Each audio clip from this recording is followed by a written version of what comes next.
about Zoom. I don't want to compete with the recording messages, but I just want to say, Bertus, thank you so much for giving up your Saturday afternoon to teach us all about Zoom and how to be the quintessential Zoom master. Just to give you a little bit of history, our Zoom master, Bertus, started in 1994 and enjoyed doing that. And then he became a charter member of another club in 2020. And does that year ring a bell to you? Of course it does. COVID. And so we became masters of Zoom. And so Bertus is here to tell us all about mastery of Zoom and how important it is for those people who are having Zoom meetings or Zoom events. Even in business, we know we can reach all parts of the world now by this type of strategy. And then also in clubs where, we can have hybrid events and have people from all over the world visiting us. But let me not talk anymore and let me hand you over to Bertus Theron. Give him a warm round of applause. Thank you, everyone. It's a pleasure to present this. It's been a long time in demand that somebody must present it. And so when Estelle asked me to do so, then I decided, well, I can't say no. We must just decide on a feasible time and date. And that's what today is meant to be. Anyway, we did set questions in the registration report for what people consider to be things that they wish to learn. And let me just change myself here to I'll speak to the gallery. Let's speak to the gallery because nobody is spotlighted at the moment. Anyway, so I did prepare, and there were some questions I noted. I actually noticed that the advertisement went out as a Zoom masterclass, and some of the questions that came in suggested there were some people that wasn't asking a question about Zoom mastering. They were asking a question about some Zoom tips and tricks. So I'm not going to dwell too long on that because I think that should be a matter for a different nature of training. But what will happen is that Zoom masters are typically required to give people assistance. So perhaps that little bit that I'll be presenting now might be of use, and the slides that I prepared for that, only a few slides, is also good for that. And what I'll do after that is regarding the Zoom master part of what we are here for today. I will rather do that as live demonstration. So we can also have it somewhat interactive. We can see how that runs. And also please make use of the Zoom chat to post thoughts and questions, and then we can come back to those thoughts and questions later on when we have a Q&A. I suggest, if it's okay with everybody, that we aim for starting with Q&A about 3 o'clock, or is that too late? Estelle? Viv? Thanks. Then we'll do it like that. So let me start to present. And because actually what I need to present in is very difficult. Some parts of it is very difficult to present because, for instance, when I want to present or demonstrate how to start screen sharing, you can't do that. You can't show that in Zoom itself. You need to have snapshots beforehand of how that works. So let's start that process. Come on. And then I just want to get the presenter view to another screen. So, and I can, oh, I'm not sharing yet. There it goes. Okay, so now you can see what I'm sharing. So it's about a Zoom Masterclass, although much of it will be about Zoom mastering. So the things that I'm thinking to try and get to, the first part is going to be maybe at most about 15 minutes of the presentation, and then the rest will be about being Zoom Master. So some Zoom basics, I'll chat about the Zoom toolbar, where to, where to put the camera, microphone, and lighting. I think all of you who had been in the role of Zoom Master for some meeting gets these questions. You get these questions, and the slides may also be useful afterwards, not just for what we're presenting today. I'm looking at the side screen here, and that's why I'm looking away from the main screen and the camera. Sharing your screen, there are people that are not familiar with the process, and there is perhaps a few useful things that people would help if everybody knows that. Sharing with just audio without screen sharing, I was actually surprised that many people has not discovered how to do that. And then we get to the ZoomMaster stuff. So I'll show you a picture of my setup when I'm ZoomMaster. Scheduling, we'll talk about scheduling meetings via the Zoom desktop app or via the Zoom web portal. I mostly use the Zoom web portal. Then checking registrations, downloading the registration report and polls. Then furthermore, when you're a Zoom Master, as we're just continuing with those topics, my setup when I am Zoom Master, oh, there's some duplication. Registration questions, checking registrations, registration confirmations, polls, waiting room or not, hybrid or not, spotlighting and muting and unmuting. So let's get to some of the Zoom basics that is useful for everybody to know. It's not necessarily a comprehensive set of things covered. It's more based on some of the questions that were asked with the registration for this event, for this training today. So can you all see the Zoom tool, the slide clearly, the Zoom toolbar, or is it too small? We can see it.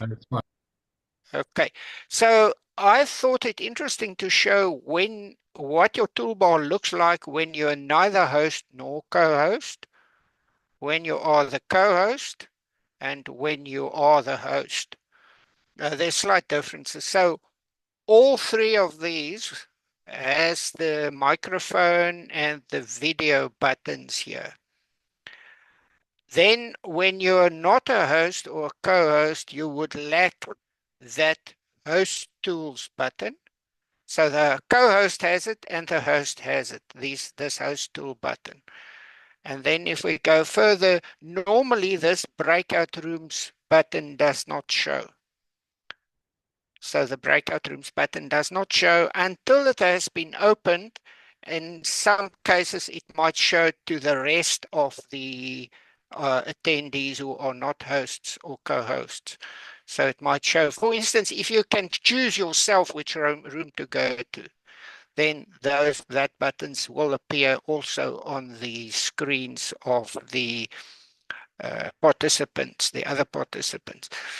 The other thing that differs, if you look to the far right, there's a leave button there for the general attendee or participant. There's a leave button for the co-host, but for the host, there's an end button. So the end button ends the meeting completely. If the host wishes to leave the meeting without ending it, the host first has to transfer the host privileges to someone else in the meeting. And then the host can just leave and the meeting can continue. But the host cannot leave otherwise. When your window is reduced, in other words, normally I run Zoom in a full screen mode. Then my toolbar looks like this. But if I reduce the window size, so this is the full screen version of the toolbar, at least on my display.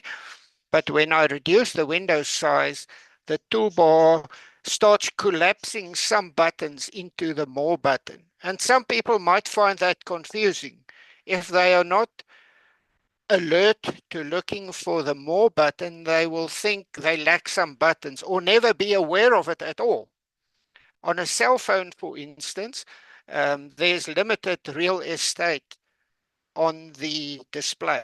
So typically you don't even see all of these buttons. A lot of them could be collapsed into the more button. So and that's the Now, I thought I want to talk through the Zoom toolbar just quickly, and I'm in this case going to have a mix of things that is for the host and co-host, and also for participants who are not hosts or co-hosts. So let's look here. I need to stop my screen sharing to actually demonstrate that, because I need to start over with the screen sharing. And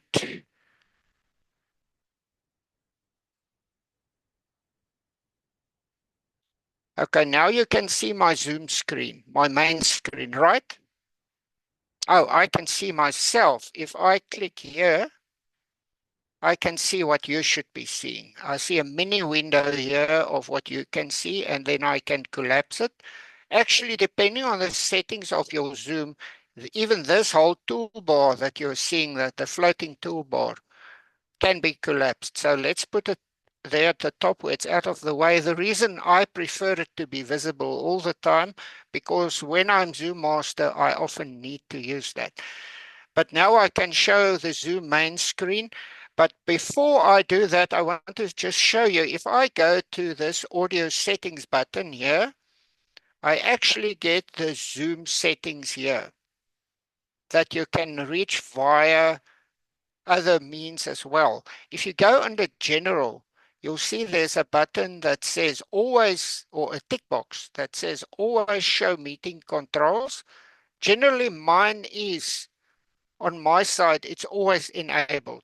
The default is not. So your Zoom toolbar disappears when you take the mouse away from there.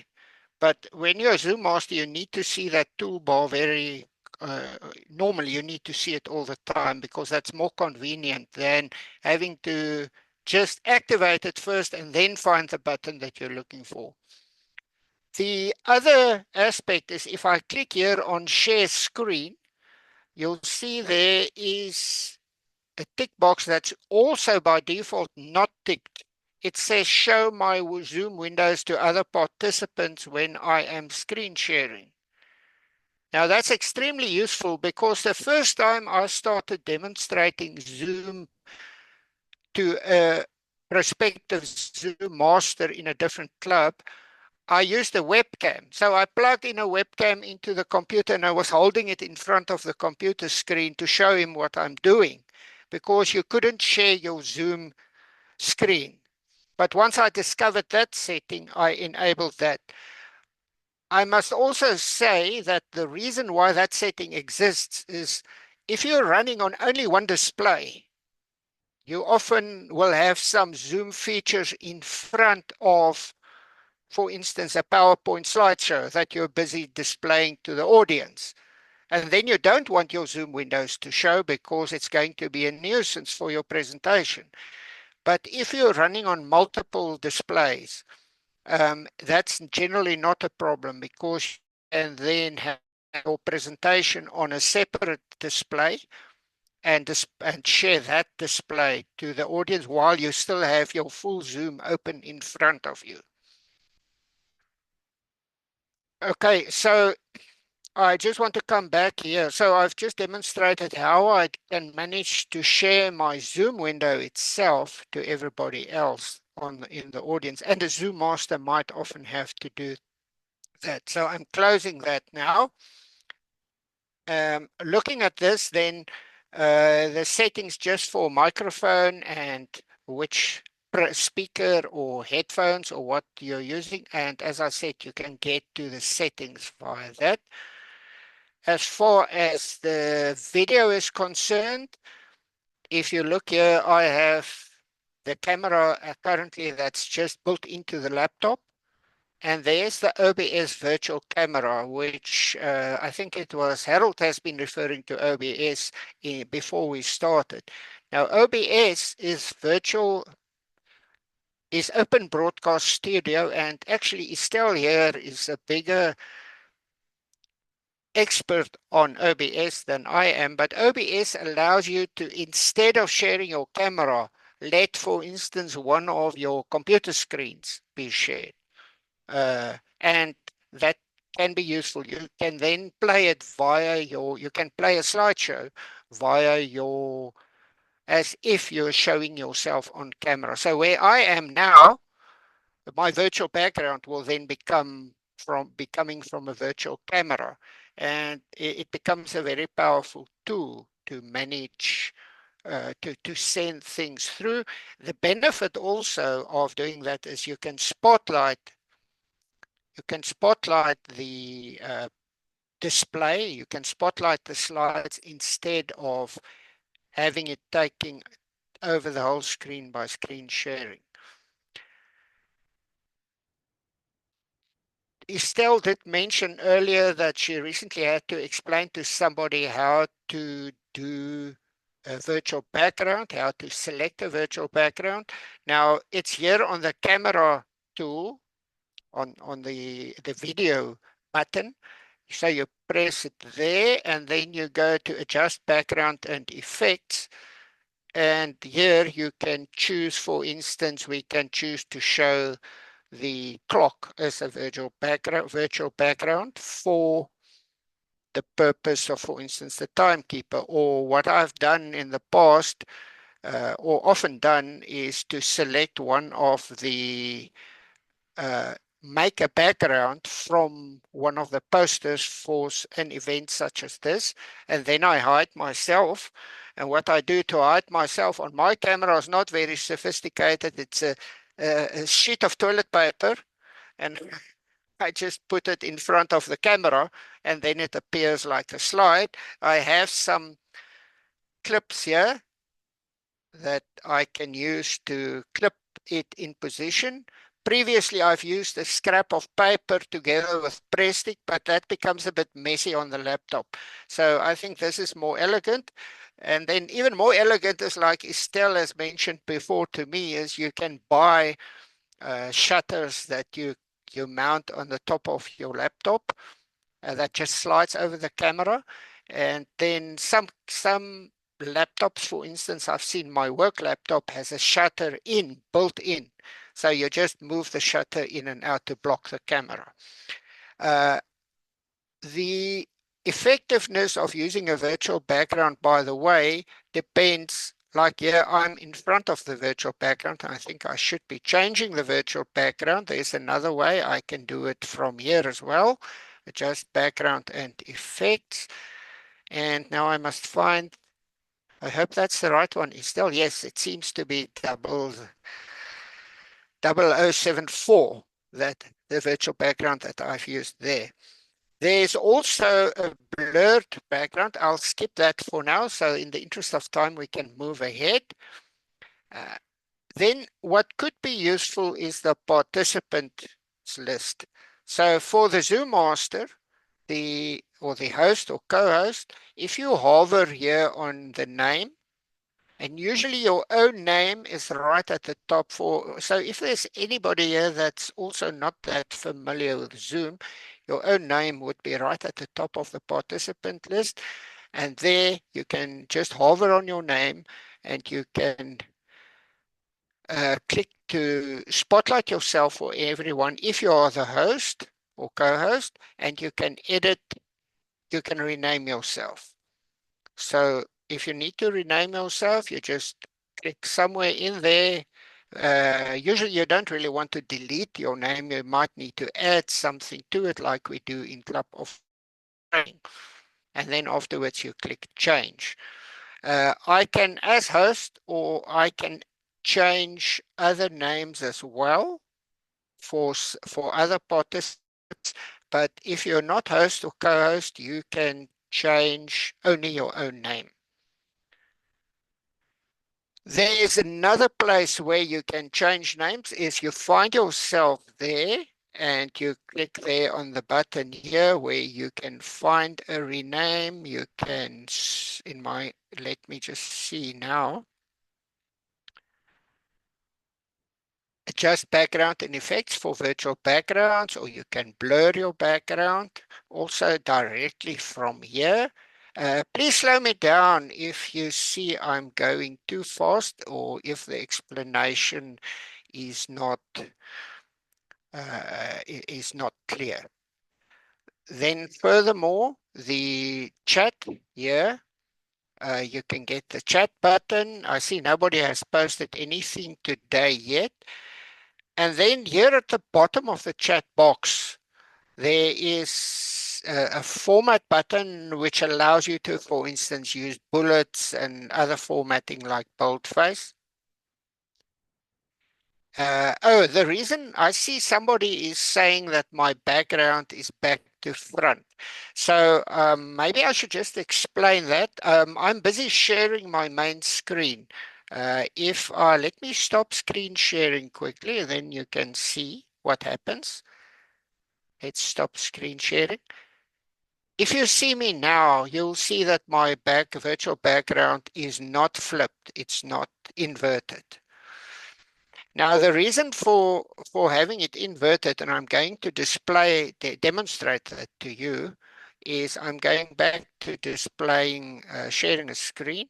Now, because I'm sharing my screen, now you'll see in the slideshow the inverted version of me, the inverted version of my background.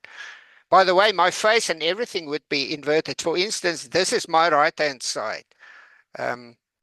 So if it's inverted, actually, yes, I see it looks like my left-hand side when I actually look at myself on the screen. If I go to the settings here and I go to the video settings, maybe, yes, we can just do it via that button. If you go back to video here and I switch off the mirror of the video, then I should be right in the slideshow as well. I should be okay. In other words, right as that side for me. Anyway, but now it's confusing to me because if I move to the right, my image moved to the left, and that's why the mirroring is a mechanism in Zoom to help you to position yourself correctly.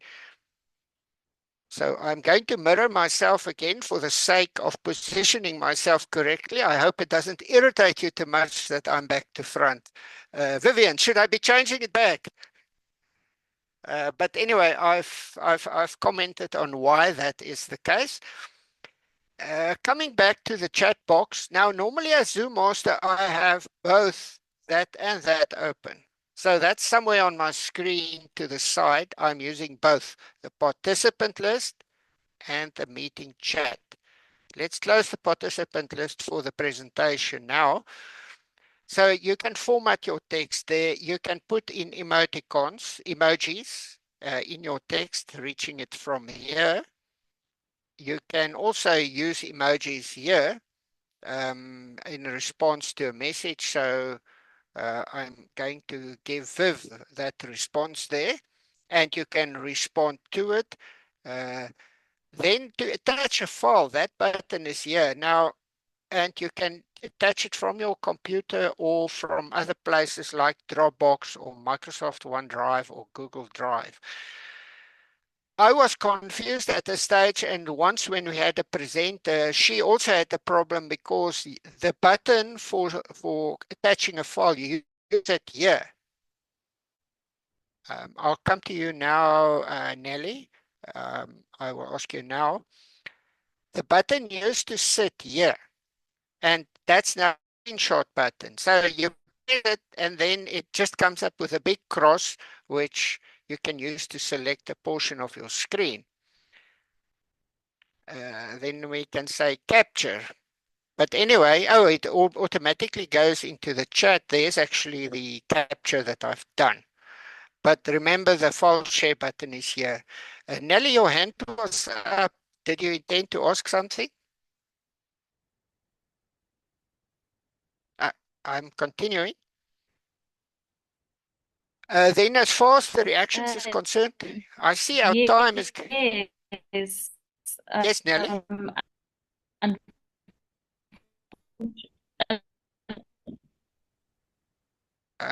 Okay, Nelly, your sound is coming through very, very intermittently, yes, so we can't... unfortunately, my You will have to post in the Zoom chat, I think. Let's try that. Okay, I'm going to skip the can you hear me clearly? It sounds better now. Try, quick.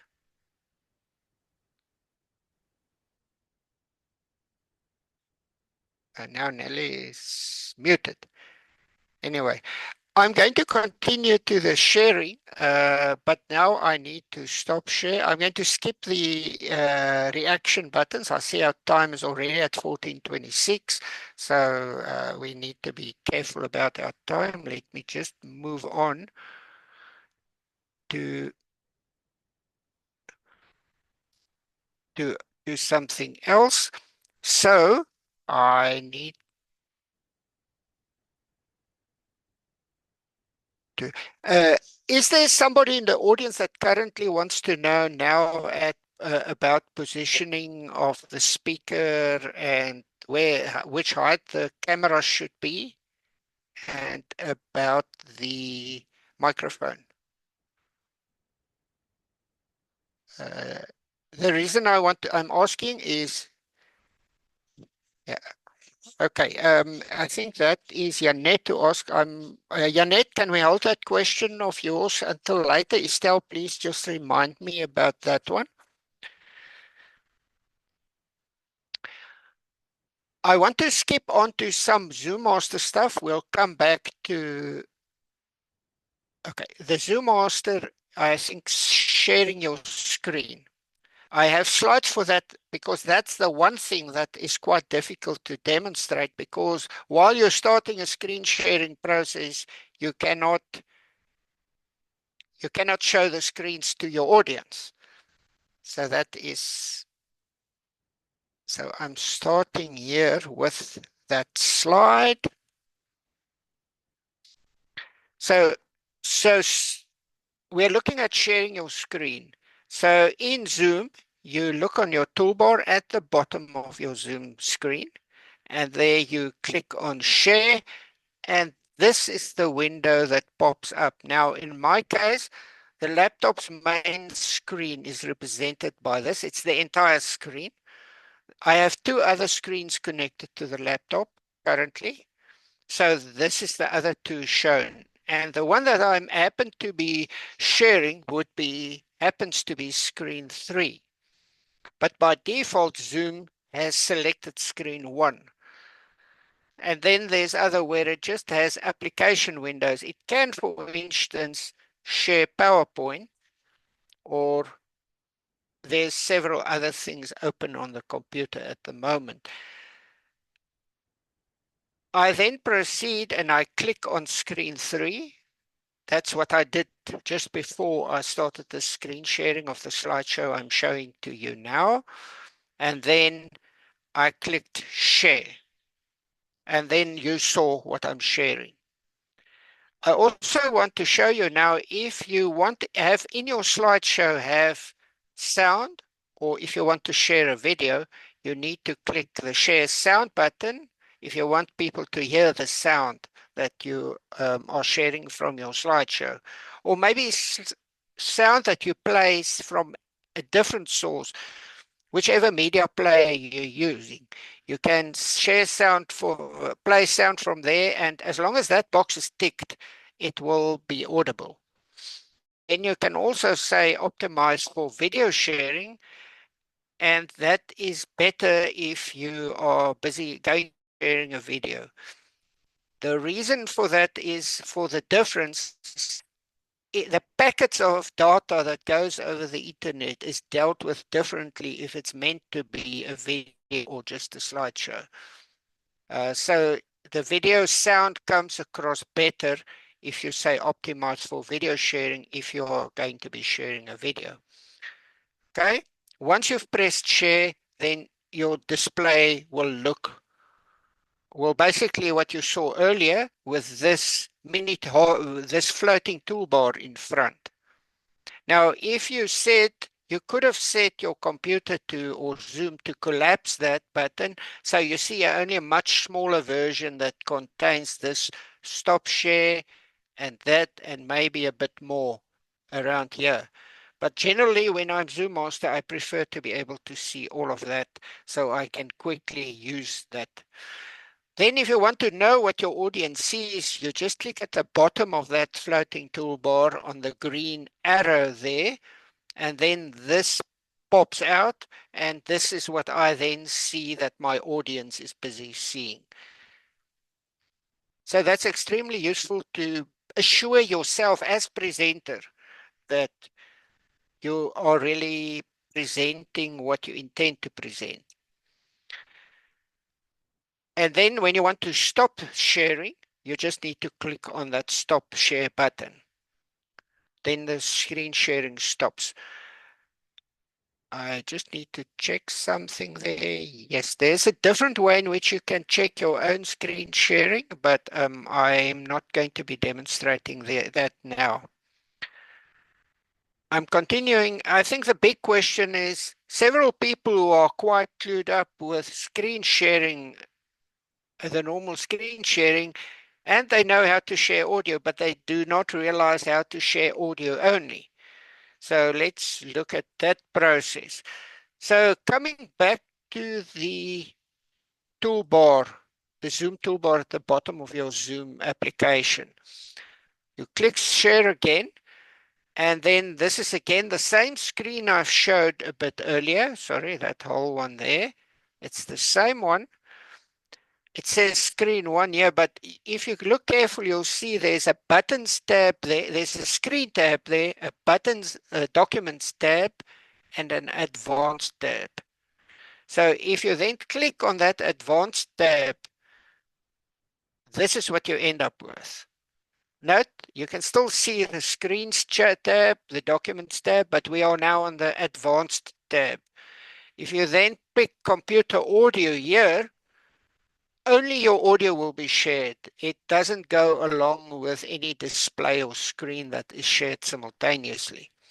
So then you click on that share, and the top part here is just a snippet of what your screen looks like. So imagine this is your whole Zoom display, your Zoom application showing on your computer screen. Right at the top left, it says meeting. That's where you would see the gallery of people that are participating or other things. But there's a My Computer Sound tab up there. So if I click on that My Computer Sound tab, then it looks like this, and there's a cross to close it. So if I click on that cross, then my audio sharing stops. Now, regarding audio sharing, when you need to just play something like music from YouTube or from a media player, then you can just play it. But when you want to do applause or drum rolls or other audio effects, you need to be, if you're a ZoomMaster, need to be preemptive. And I will show you now. Let's just stop the screen sharing at first here. I want to close that first. By the way, maybe I should have shown you what's happening there now. In this case, you'll notice there's just a screen with some other background, desktop background on my computer. This is not a slide. This is just a desktop background. If you are, for instance, involved with a Hall of Fame, and that's the display, that display is the one on which you, or as a ZoomMaster, might need to display slides or other things. It is useful to just put a desktop background there to serve whenever you've taken everything else away. So we, for instance, did that recently for Division A last week. It was just my desktop back into a data projector, not Zoom specifically, something like that. But I want to cue some audio effects, and I use VLC Media Player. So I'm going to use VLC Media Player. I'm just waiting for it to open. Oh, there it is, and it looks a bit funny to me. I'm not used to its appearance like this. And I'm going to open. So I want to demonstrate something to you, and that is, I just need to open that. So I'm clicking through to open applause audio. Let's see, there's the applause. Okay, you won't hear it because I'm not playing it yet.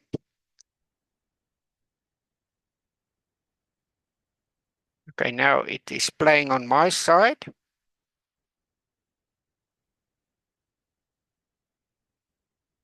There it is. Okay, I've opened the applause audio. I need to stop sharing. Start the sharing process over so I can say share sound. I can just as well optimize for video as well. It doesn't matter. So you can see now. Now you don't see because I'm sharing the wrong display. That happens so easily if you are clicking around, and there it is. So there's the VLC media player. So typically when the day chair or the Toastmaster is saying something, and I expect to be using the applause. So let's say Viv, if you announce, let's say you make us, if you're announcing the speaker, a speaker, and we try that, and I want to demonstrate that I actually will, what will happen is if she does it, I will almost, before she finishes speaking, hit the play button. And the reason for that is that there's a latency over the internet. So it goes, by the time the sound from my computer reaches somebody else, it could be when the speaker's already speaking. So the speaker might be speaking for a second or two, and then the applause comes through. So I should almost, when that last word or so comes from the chairman, I should be hitting the applause. So that's just a tip for that purpose. Okay, let me just orient myself here as to I've added a list of things based on what people have asked. So let's show, I need to show you my own setup.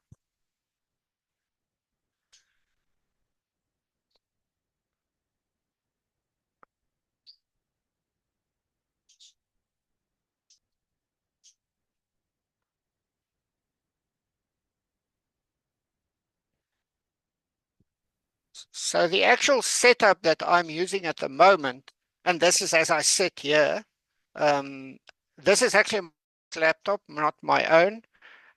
Sometimes I use other laptops for the purpose on which I can connect only one screen, extra screen. So here's the one I've just shown you. There's the laptop. You'll see you can see when I have the camera blocked, that's what it looks like. And on the right-hand side is a screen with a somewhat lower resolution on which I might have WhatsApp open or something like that. The question is now, why are there several displays here? Oh, by the way, there's not just the 3 displays, the main one of the laptop, this one on the left and that one on the right. There's also a tablet here that I often use if I don't have a printout handy of the program. Then we put the program on the tablet and I set the tablet for maximum screen time. In other words, the screen doesn't switch off before the longest possible time that it can be set to. In this case, this one can be set to 30 minutes. Often my cell phone is lying here next to it with WhatsApp open. And the idea is that if we are busy with a club officer training or a contest or something, then I need to deal with WhatsApp messages between the role players. Obviously, it can be done on the computer also, WhatsApp, but sometimes your displays are occupied and you don't want to have WhatsApp active too much on the computer as well, because you need to do something else on the displays that you have at your disposal. So that's the reason why I actually use multiple displays. However, you can function with one extra display or without extra displays. It will just make it slower for you to preemptively respond to things, because now there might be more clicks involved before you can get a certain action done at the critical time where it needs to happen. So some of the workarounds there, I don't have that on the display. Some of the workarounds to do that is to simply ensure that there are sufficient other ZoomMasters to assist, so that you have less tasks that you need to deal with, so that you can be ready for any clicking or tapping that you need to do. So that's probably the major thing. And then you can still deal with some things on a phone or a tablet. It's not directly into Zoom, then it's just like WhatsApp or having a program handy that you might otherwise have to have on your computer.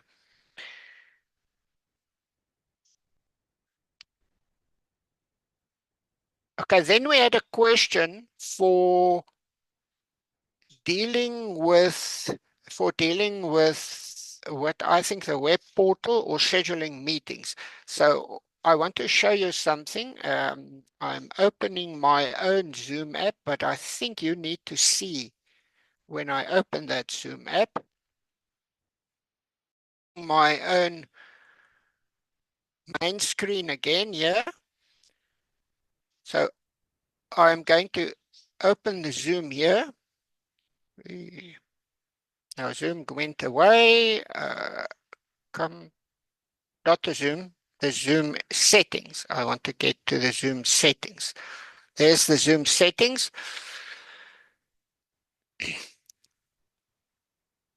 I see I cannot schedule meetings from here. There is a means to schedule meetings. I'd have to capture screens for that. However, I never actually, for division purposes or even my own purposes, schedule meetings via the Zoom app. I schedule it via the web portal. So get the web portal open. I need to find it there.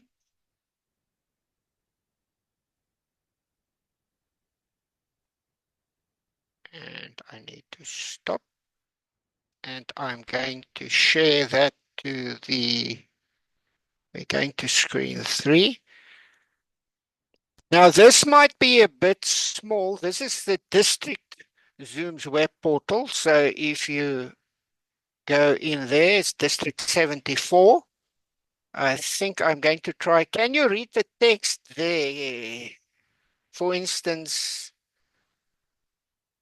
that DDMMYY for the day, month, year format. Is that Yes. readable to you? Yes, it is. Okay, I'm going to make it even larger. Then we go to meetings. I've clicked there on meetings, and then to schedule a meeting, now you'll see the meeting that's going on now. The little camera shows that it is busy. Obviously, I have access to this web portal for District 74. Now, let's say we want to create a meeting for Monday the 16th, and let's make it 9 o'clock in the morning. Then I can go to the top there and schedule the meeting. Then I fill in the topic as demo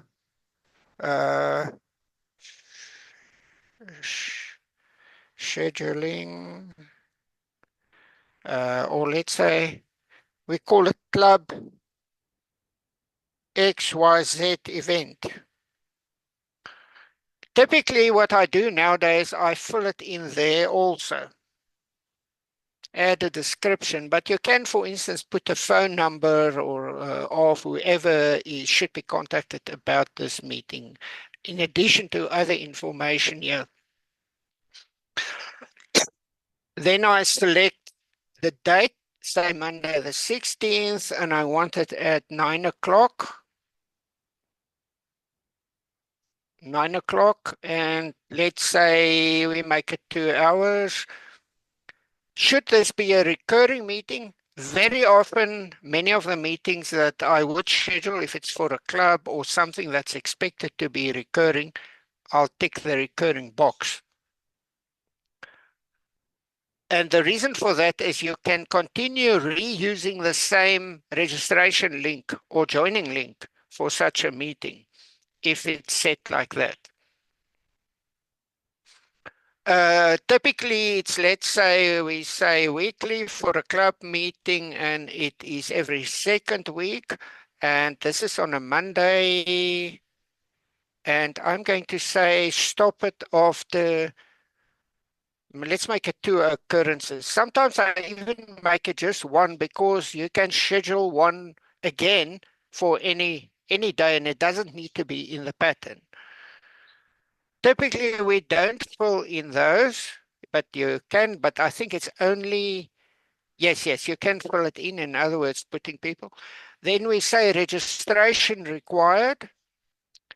Now, the options here are attendees register once and can attend any of the occurrences, or attendees need to register for each occurrence to attend, or attendees register once and can choose one or more occurrences to attend. So what I do is I prefer the middle one. The reason is the top one has the convenience that people don't have to re-register every time. The disadvantage is that you never know who, you might sit later with 500 registrants for a club meeting. The only way you know who has recently registered is by looking at the date at which they registered, because that's part of the registration report.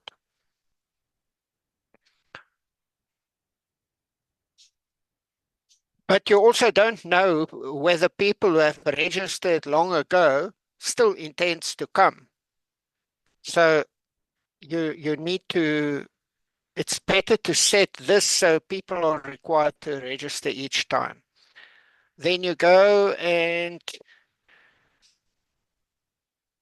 often we had the waiting room on. What I've started doing for several district events was to disable this waiting room up front, because you can still come into the meeting as host and enable the waiting room.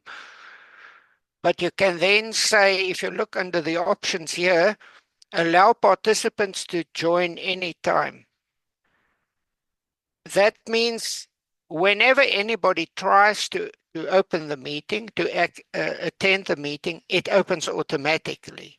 However, they come in without any hosting rights. Only when the host comes in, the host can then close the waiting room, or rather enable the waiting room. Oh, the person is not necessarily a host. Let's say Viv does not have access to this particular account. She can start the meeting, and as long as we've provided her with what's known as the host key, she can come into the meeting and she can claim host privileges, and then she can do anything the host the ZoomMaster essentially can do. So then when all of this is done, I say save. And we're just waiting for something to happen. So when we look here at my meetings,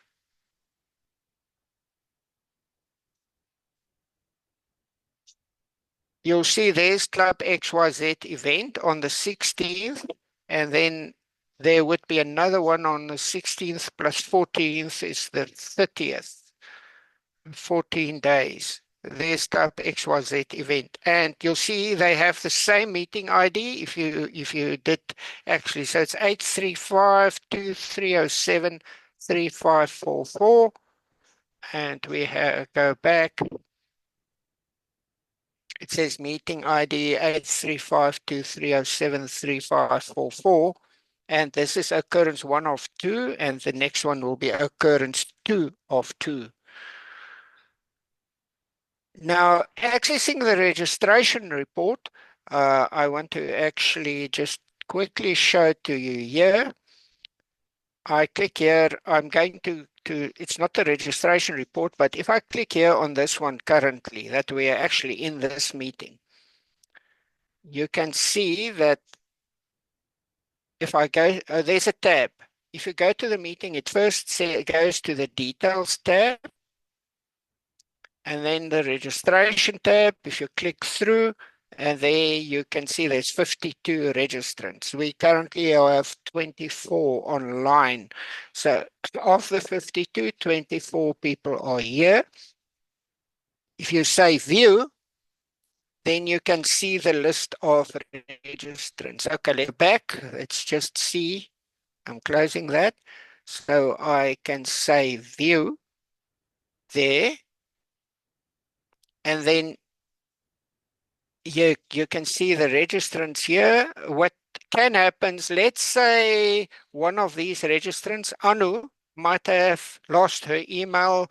And if I happen to be in contact with her, I can say copy, and in the process get the email, basically the content of the confirmation email address that went to her. So I can copy that and send it to her via email or something else. Sometimes I actually only do that via WhatsApp, often to people that I do happen to have the numbers of. Otherwise, the mechanism is to click on the registrants there. All of them are selected, and you can say resend confirmation email. Unfortunately, if it's a very long list, you need to each time click through and then pick the next bunch, resend confirmation emails, etc., etc. It goes on like that.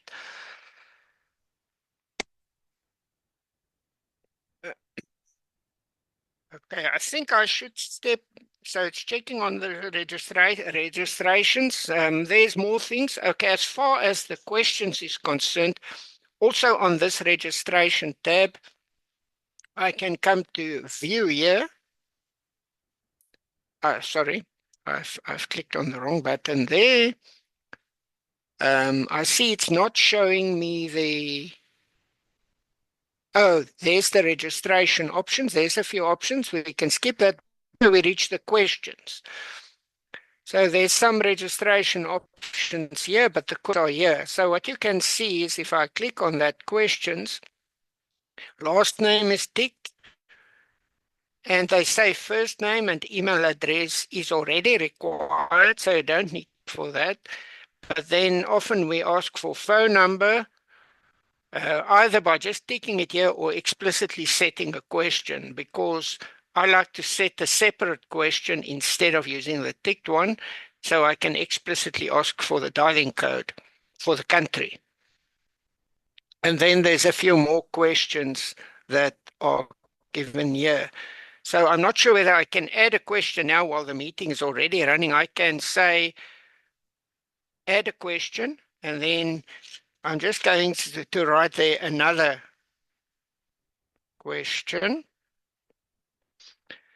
And then I can either choose to say it is single choice, in which case I can give the options that the answers could be, or I can write allow just a short text answer and then say save, and eventually have to say save all.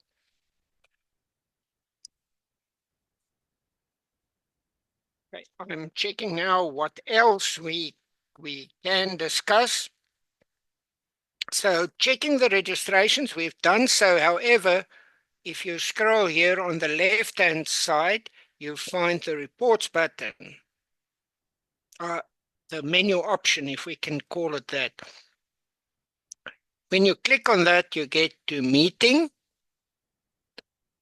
There's usage and meeting, and we're just going to be dealing with this one. So I can look here and see there's define and achieve your vision, which is something that's going to be happening later today at 6 o'clock this afternoon on this account. There's the ZoomMaster MasterClass here. So if I want a new report and updated report for this one, I say generate. For all registrants, continue.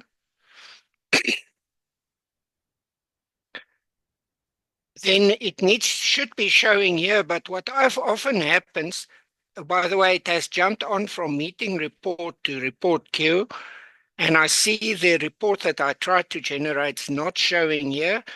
Now, the only thing I do is I refresh there. And then I come here and you'll see there's a report generated at 14:56, which was just now, and I can download it. Okay, so if I say the download there, we can do that. So the download, yes, it's going to the same folder that I've downloaded earlier. That's the file name. It contains the meeting ID and the registration report. It's a comma delimited C file, just text, so I save it. And that's easy to pull into a spreadsheet and process further.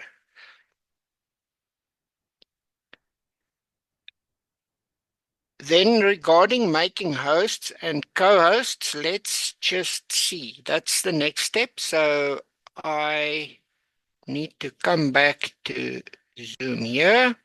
So I'm sharing my Zoom screen again, the first screen. So let's say I've actually made Nelly a co-host, and I'm going to show you one technique. Let's go to Nelly. She's on, let me see where, I think she fell off. She's not here. So let's try, I'm going to take Viv for the moment. Viv is a co-host. So there's Viv. I've typed her name. She is there. So let's say I click there on the more button. So I go and I hover on Viv's name. Click on the more button next to her name and I remove co-host permissions. That's going to be just temporary now to demonstrate the process. So if I need to make somebody a co-host, I go again, I start typing the name. If there's a long list, hover there, take her name and then make her co-host.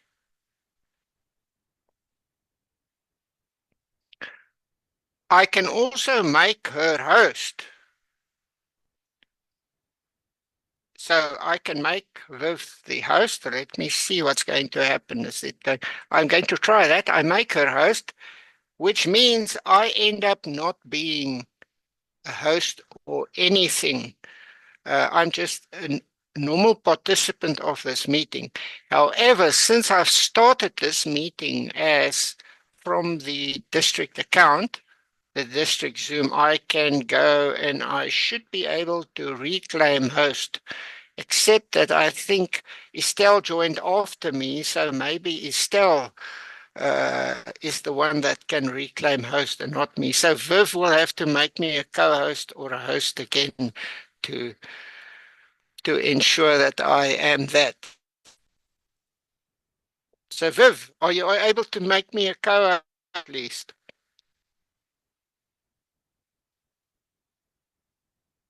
I'm checking. Yeah. So I'm used to, when I start the meeting, and I think often I can make myself a host again. I can, you can grab that. Oh, I can reclaim host. Sorry, Viv, I can.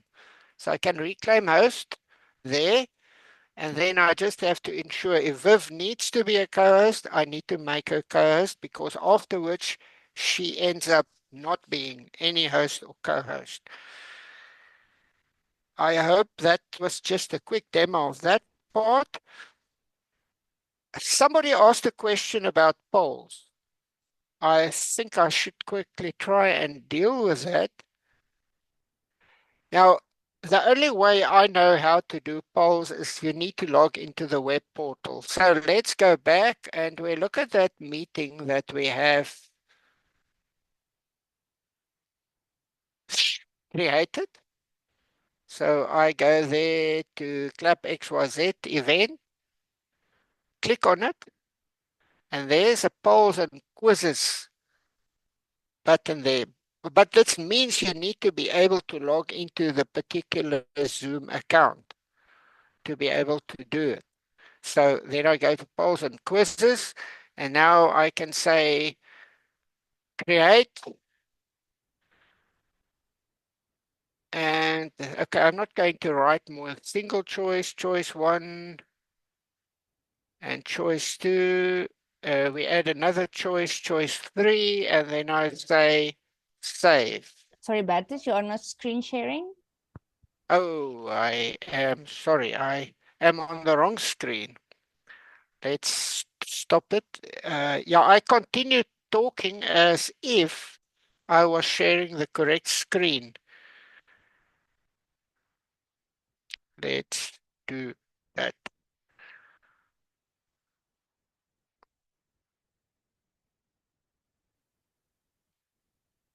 And let's go back. I'm going to discard this. Let's see whether we can have a poll for our current meeting that we are busy with. So I'm clicking on my meetings, or meetings here on the left, that meetings. The masterclass is underway, so let's click on that one. And then I can go to the polls and quizzes button there. I can say create. And then it's I'm leaving it untitled question. You can set options. It's single choice, multiple choice, matching or rank order, or short answer, long answer, or something. Then normally, let's say you wanted to use for voting for the best speaker or something during a meeting. Then you have best speaker there. And there's a choice 1, name 2. We can add another one, and then we say save. I see still there's a create breakout rooms button also there. Then we say save and save as a meeting poll. The poll. Yeah, okay, so that's a meeting poll.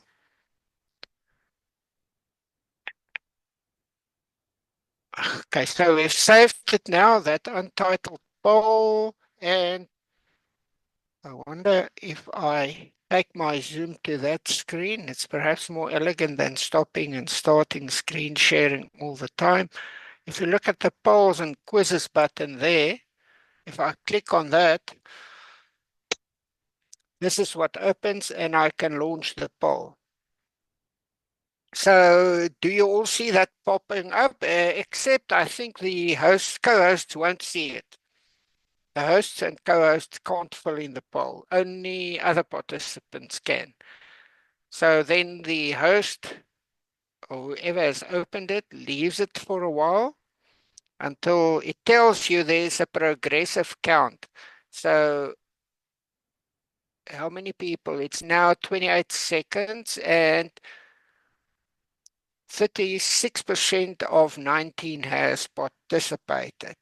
Okay, let's say we end the poll and we can share the results. So everybody should be able to see now what the result was of the poll.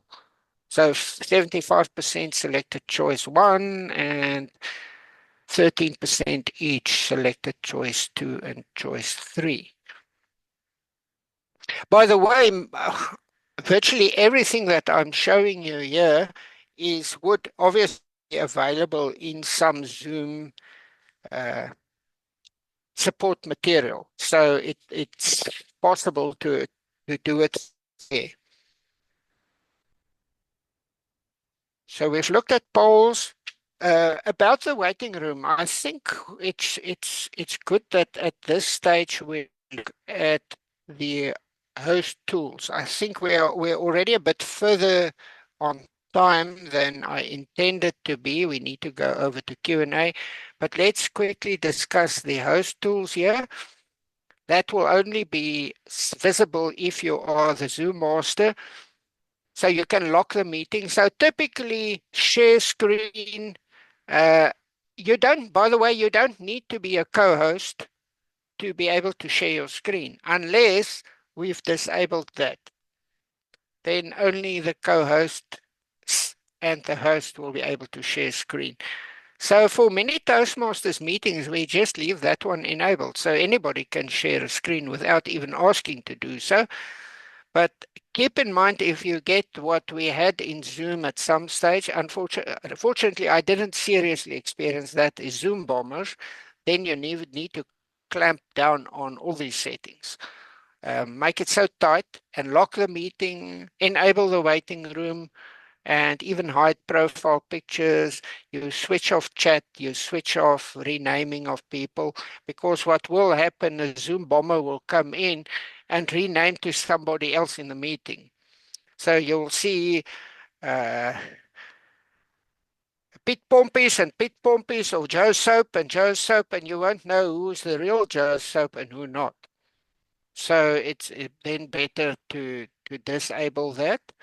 To disable renaming, unmuting can be disabled or enabled. In contests, we typically want to disable the unmuting, and in district council meeting, we might also disable the unmuting.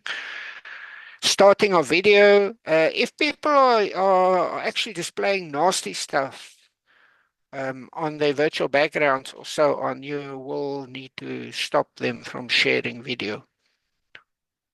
Share documents, whiteboards. That share documents is, I'm not sure whether that's meant to be in the Zoom chat. There's other means in Zoom as well to do it. I'm not going to be talking much about whiteboards and so on. So there's a bunch of features which, if you become are a Zoom master, you need to start exploring. So that's the host tools. About the waiting room or not, what we are often doing is, I've explained to you a bit earlier now about when scheduling the meeting, disabling the waiting room for the sake of allowing some designated person to open the meeting, and then disabling to open the meeting, and then enabling that claim to be the host, and then enabling it, because that person has the information to be able to do so. What we have started doing with many of the meetings that we have held on Zoom is, initially the waiting room is on, so only designated persons like role players and hosts can come in. However, once we get to the point of call to order, it's often more convenient to disable the waiting room, meaning that everybody comes in straight, so the Zoom masters do not need to keep on watching the breakout room, the waiting room all the time. Maybe I should quickly make a comment about hybrid meetings or not. Both the clubs in which I am a member, which is Capitol Hill and Vital Communicators, have done virtual meetings on Zoom during COVID. In fact, that's the way I got involved as Zoom Master eventually. That was the first step in that process. we did some hybrid meetings later, so kind of in between when things started opening up again, but neither of my two clubs are doing hybrid. We are just doing physical currently.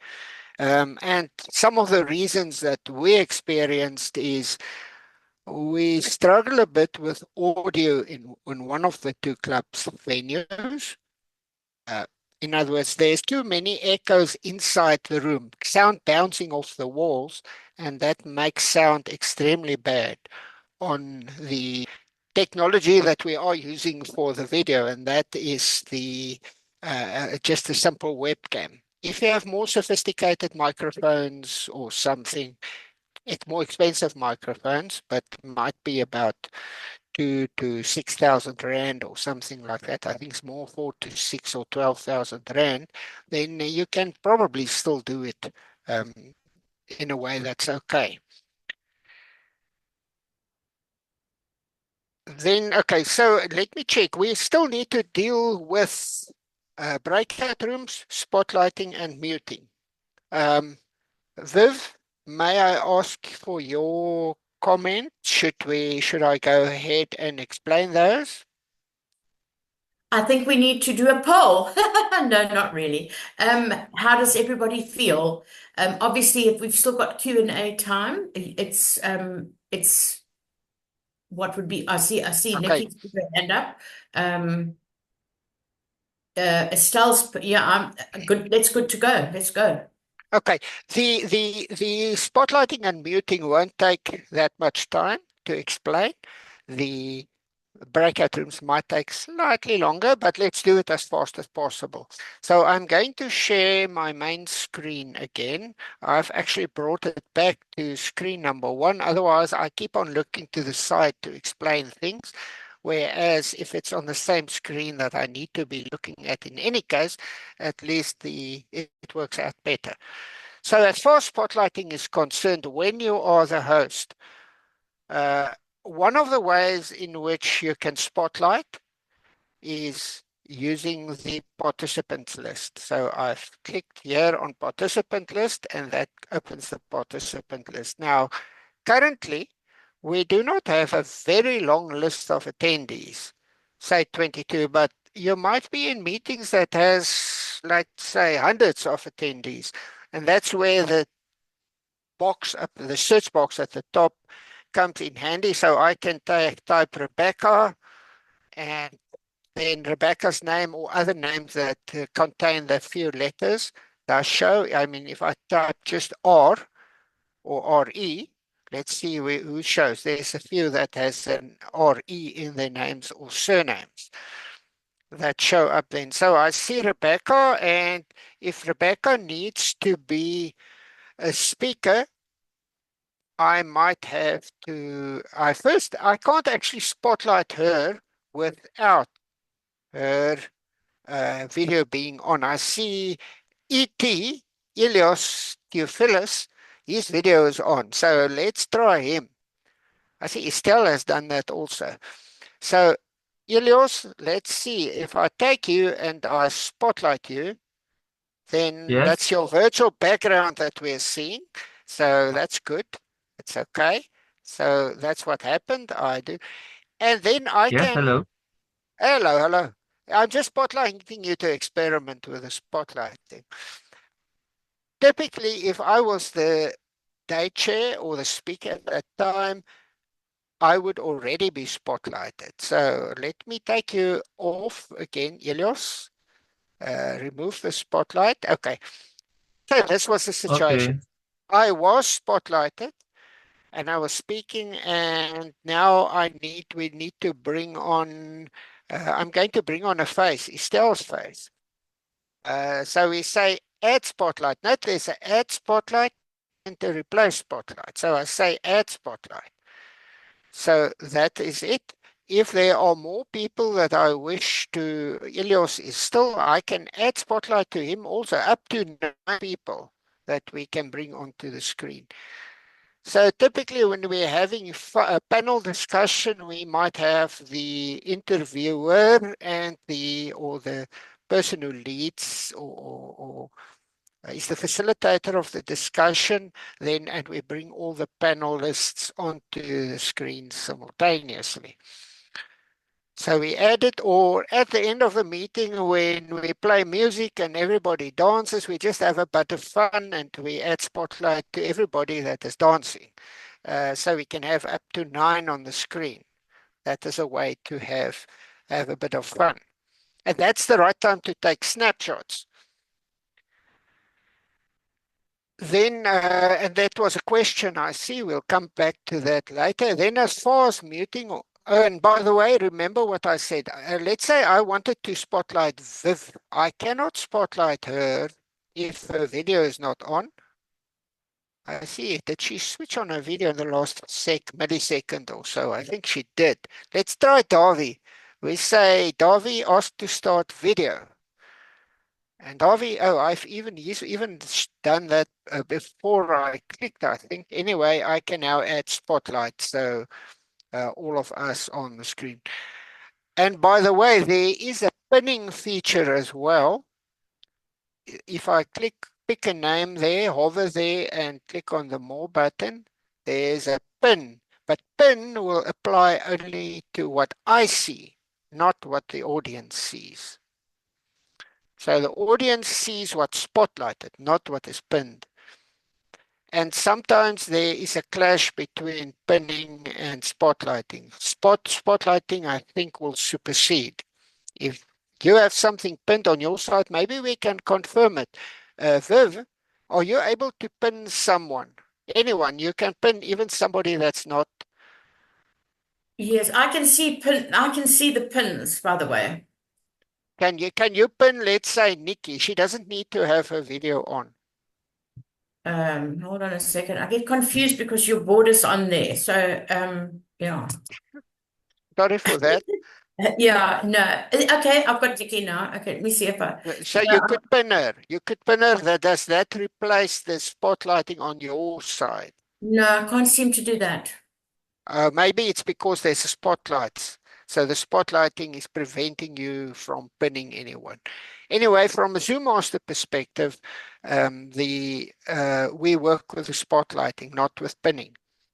Then as far as unmuting is concerned, if I want to I see Nelly is back, but Nelly has struggles with her sound. Let's try Harry. Harry,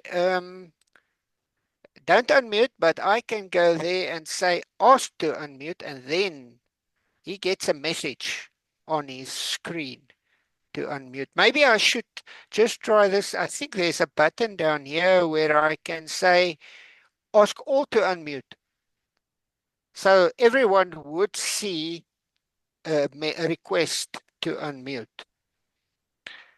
And by the way, I cannot force your camera to switch on, and I cannot force you to unmute. It might be uncomfortable if you're in your 90s and if you're a lady in your 90s and I can switch on your camera when I'm not intended to see what's in front of the camera at that stage. So that's why that's not possible in Zoom.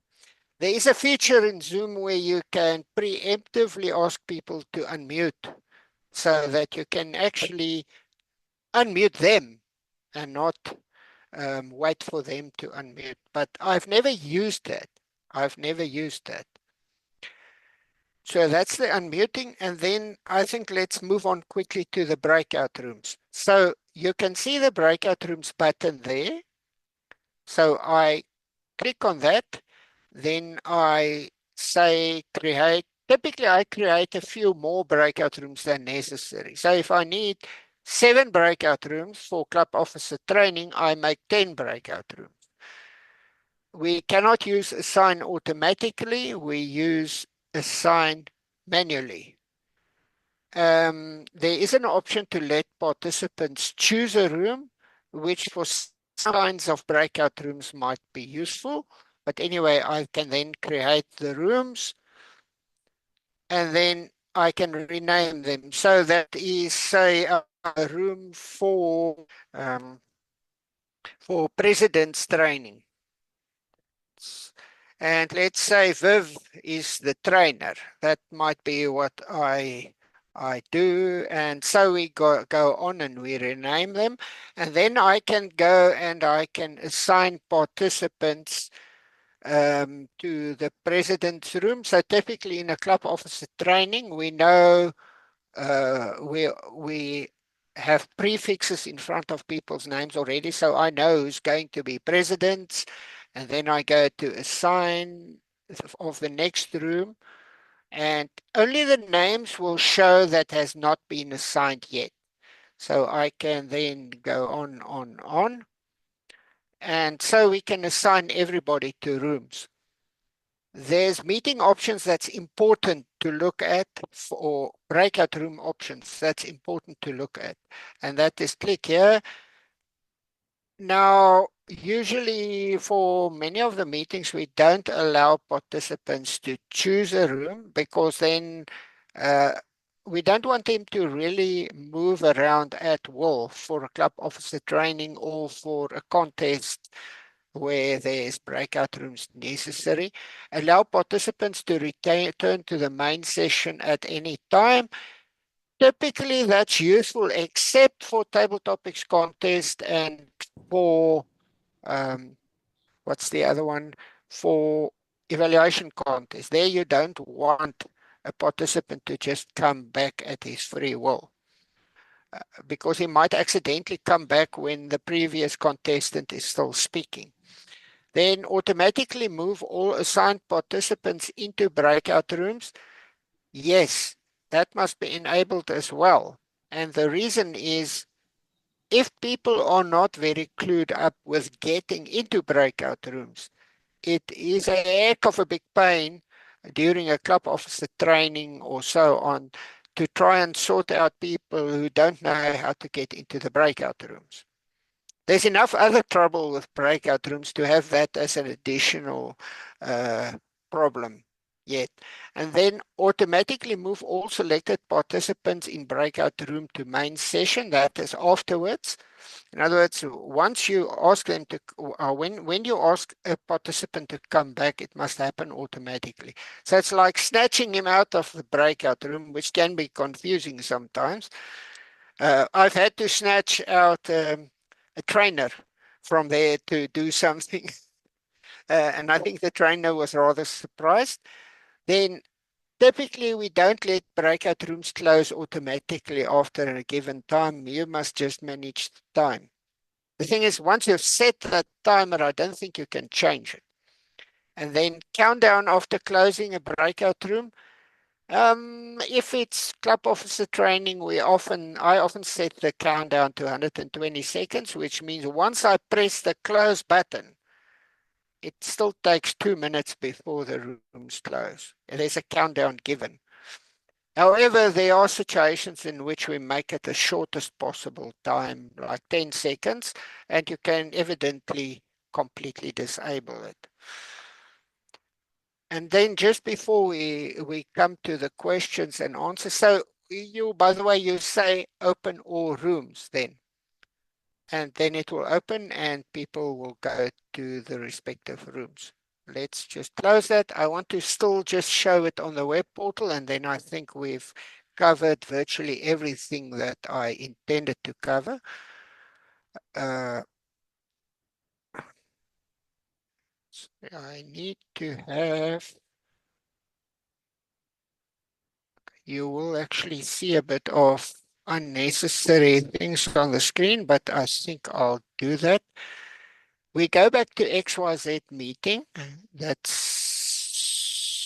I need to go back to that meeting. Then the meeting that I've created, that XYZ event, club event that I've created earlier. If I go to edit mode for the moment on that, so I say edit, I think I can say edit this occurrence. Let's try it.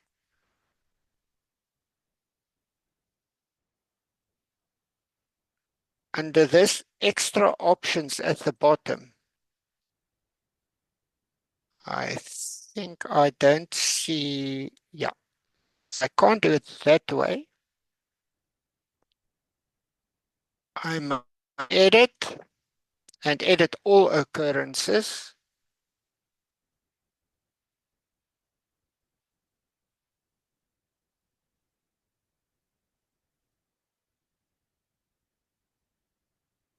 There's the options. Breakout room pre-assign. If I click that, and then I can import a file from CSV. The file is very simple. You can download a template here that shows you how, but essentially it consists of a room name and an email address. Room name and email address. The email address, okay, maybe I should download that. I'm going to save it and then we can quickly open that one. Okay, it's not downloaded yet. Does it?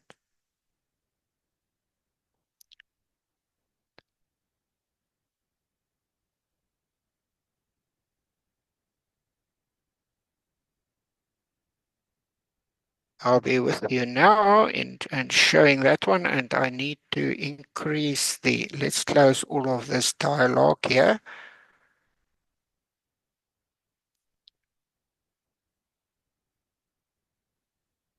So the pre-assigned breakout rooms, you have that heading, and then the room names. And under that, the email addresses. Now, the email addresses I typically get from, if it's for a club office training, from the registration report. So there I can see what everybody has registered for. And doing this pre-assigned breakout rooms has reduced the pain in the process of opening breakout rooms, because if you have hundreds of participants that needs to go to breakout rooms, there's not enough time early in the meeting to get the breakout rooms sorted only once people has come online. So then we do that, and you can give some nice names here. By the way, you see the first two participants here will go to room 1. The second two will go to that. The third two will go to that room. And you can have as many participants as necessary for each room, and you can have suitable room names to give to the rooms.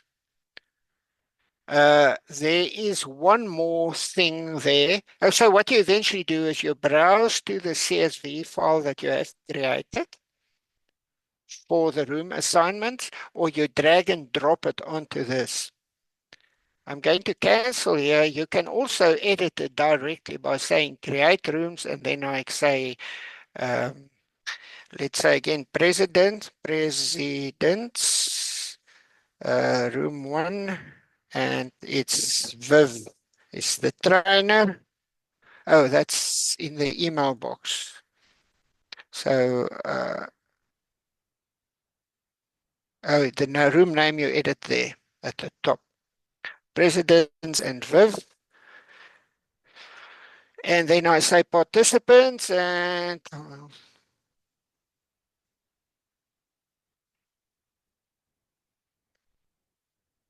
so, there's a spelling error there. That's why it's not accepting it. So I press enter. By the way, Zoom doesn't check whether the email addresses are valid. So you can have a bogus email address in there. What I usually do is, if I need to have spare rooms, I simply use my spare email address for each of those rooms and just assign my spare email address to all those rooms. That way, Zoom pre-creates the breakout rooms when we actually launch the meeting, even before there's any participants.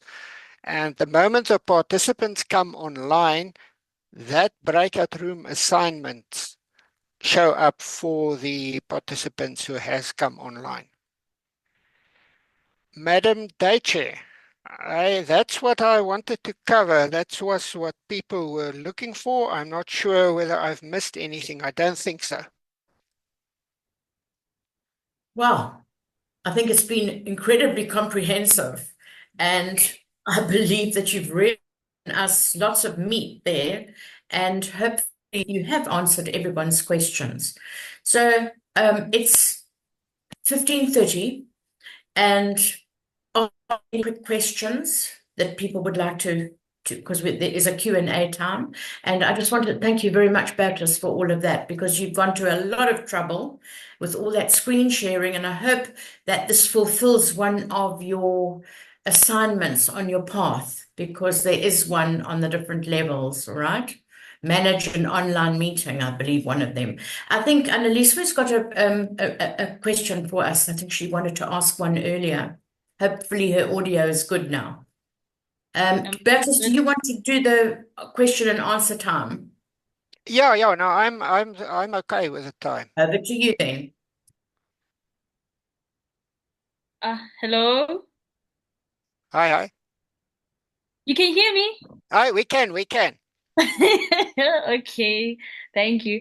I'm not sure if you know, there is also you were talking about the OBS and when my network just failed me. I'm so sorry. I will be Yeah. watching the recording.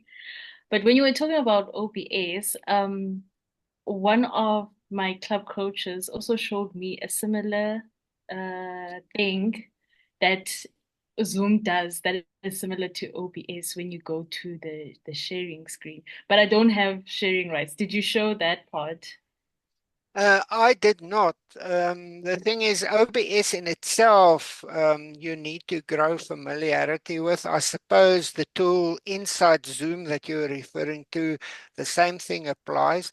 And we're already busy running over time. So I think that's something extra. Maybe TLI can consider having some masterclass associated with OBS and other similar tools. That would be great. I also want to mention that Zoom has evolved since we started with it. Features has changed and improved. I think it's vastly improved from what it was in.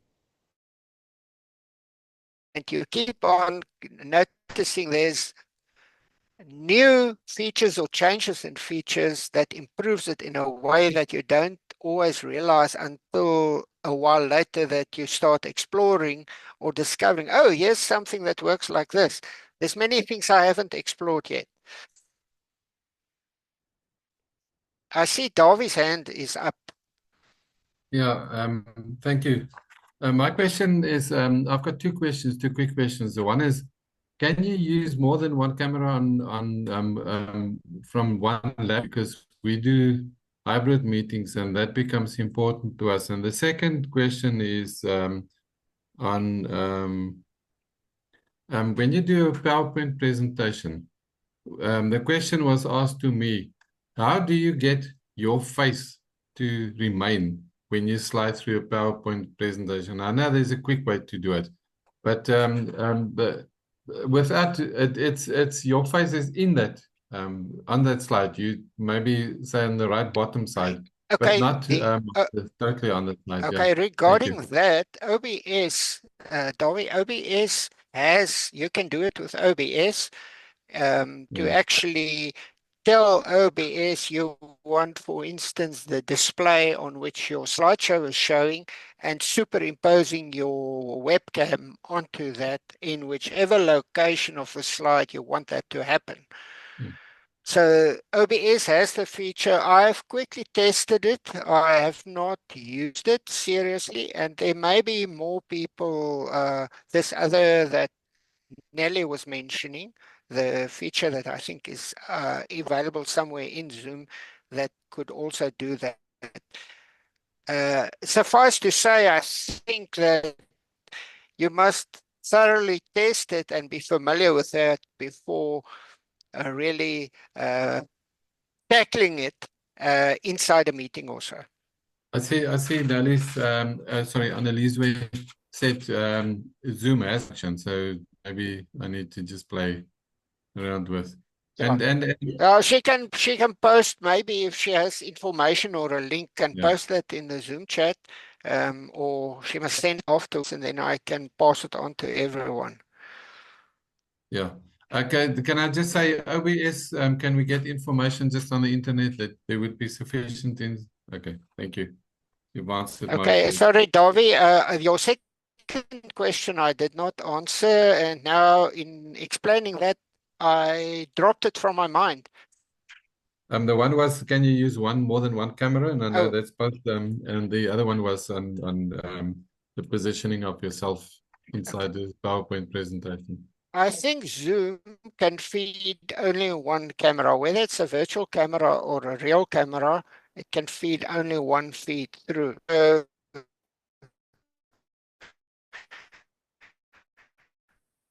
I think you need to the same Zoom meeting to actually have multiple views.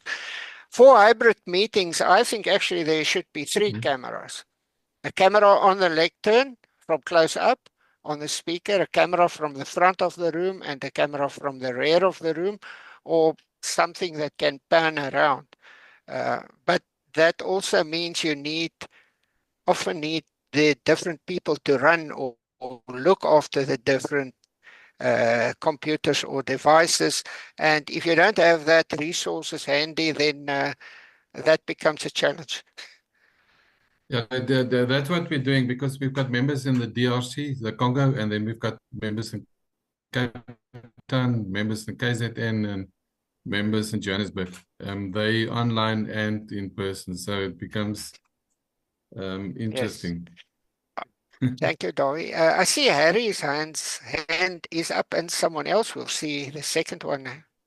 I'd just like to say that if you have Microsoft Office 365 in PowerPoint, you can put a picture into the slide. So maybe that's the one way you can do it. So you can maybe a live picture, you mean? Yes, from the camera. Yeah, you can insert your camera into the PowerPoint, but only in Microsoft Office 365 in PowerPoint. So you can do that. I'm not sure how it comes out on Zoom, but you can do that. Just okay. Try it out. Yet another new thing that I wasn't aware of, and that somebody else has discovered thus far.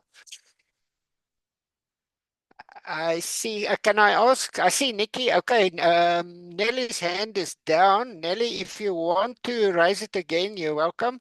Nikki. Just a quick one. How does the screenshot work? Because I clicked on the little screenshot in the chat and it takes me to the Zoom web page and I can't get back to the pictures. So I'm obviously doing something wrong. Okay. I'm quickly going to try and demonstrate that. I'm not sure whether there are limitations that I'm not aware of. It might be because I'm not a co-host or host. Let's try it. You see there, if you have the meeting chat. So in the meeting chat, there's the buttons at the bottom, and the furthest right one says screenshot. So it's in the meeting chat. Yeah, that's the one I pressed it and it brings me across and then it takes me automatically to the Zoom web page. It doesn't bring me to the screens with everyone's pictures and videos. Okay, try it again. Sorry, because so I know this is what happens. There's a cross that appears. It brings me to Zoom. Okay, Stel. The shortcut I have is to press down the window key. You keep on the window key, you press down shift and you click ace. Yeah, but that's different. That's a Windows feature. Oh, okay. It's so an Apple feature. One okay, technique, by the way. Okay, for those, are you on No, Apple? I'm just on straight Windows. Okay, what I do want to mention, if you have OneDrive activated on your computer, and I have a Microsoft 365 account also, so a subscription I have, but I don't think you need a subscription necessarily. If you have OneDrive activated and you take a screenshot with, for instance, with print screen, or with the technique that is still mentioned just now. In other words, the Windows button, the one with the flag, in other words, Shift and X. Then let me show you what I do on Windows is Control Print Screen, and then I could do Control C for copy and then Control V where I'm going to. But it would be so much easier if we could do it in Zoom. Okay, what I want to mention, let me just close all of this. So you can see my screen now. Just watch that little OneDrive. Can you see that little OneDrive icon there at the bottom? Okay, watch what happens now if I just want to click on there and then I hover there. Just, okay, I don't need to hover. Watch the OneDrive cloud, that little old print screen. And you see it has a blue circle that appeared there for a moment.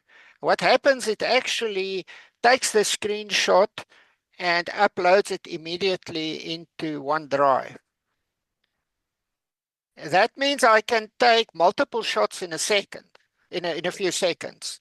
So that's quite convenient. Let's say you have a gallery of people like you see now, and you want to take photographs for the end of the meeting. And not everybody is smiling equally beautiful at the same time, but some other time, everyone does smile. So if you take rapid fire shots and you're willing to do some post-processing, you can make a composite with all the most beautiful smiles in it. But it's time consuming to do that.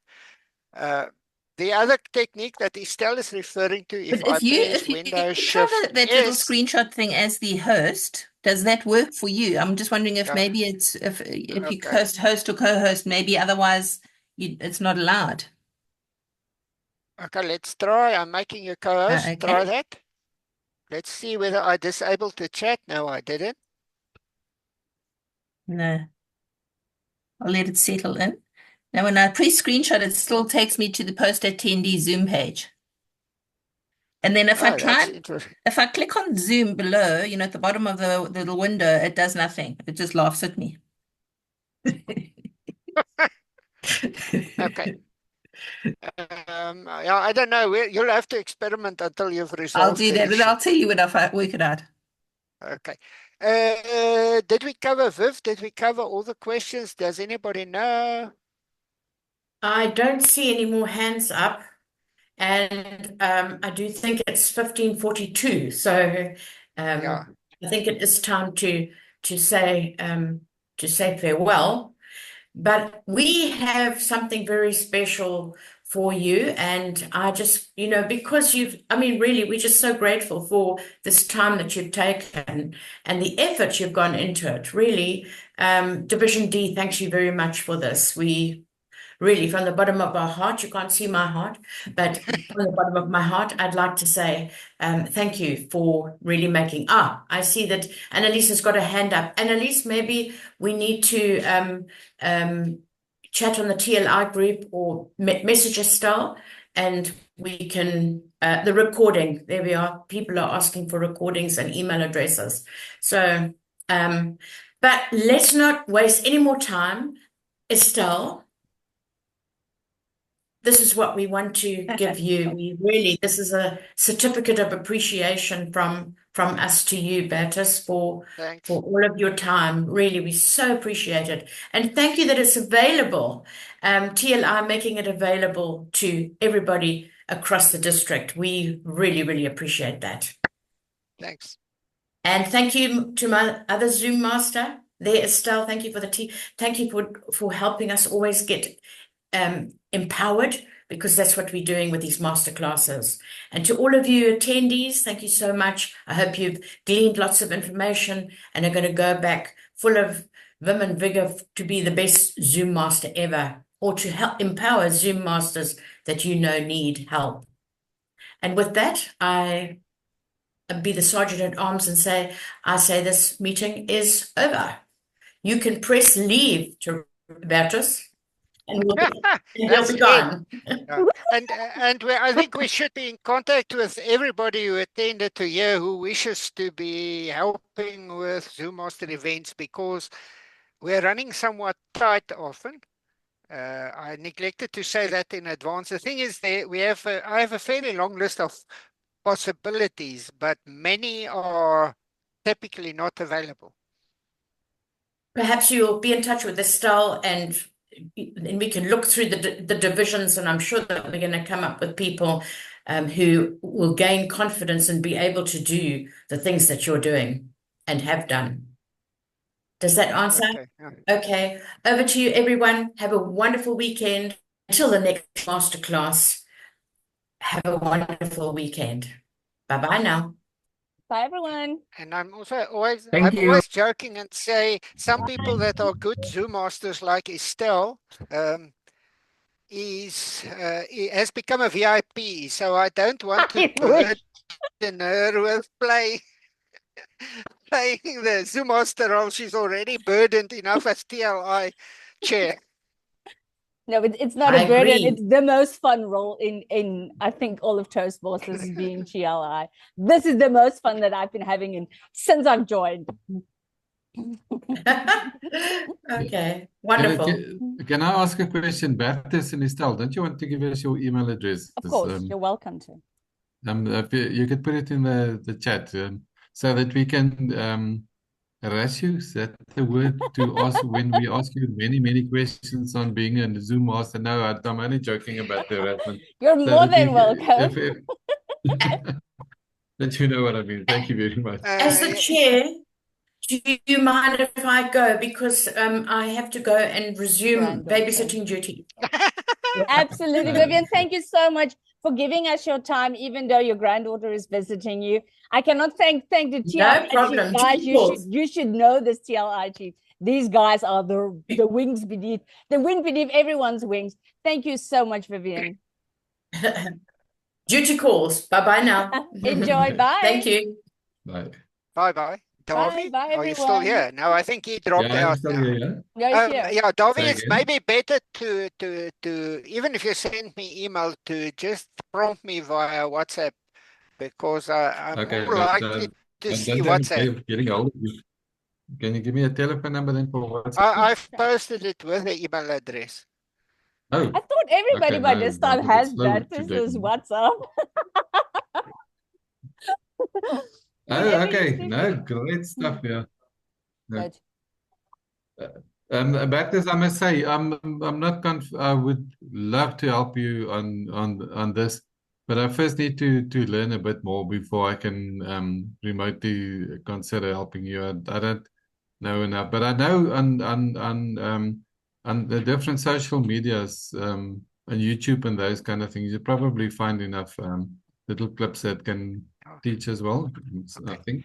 It's still there. But it was a great meeting.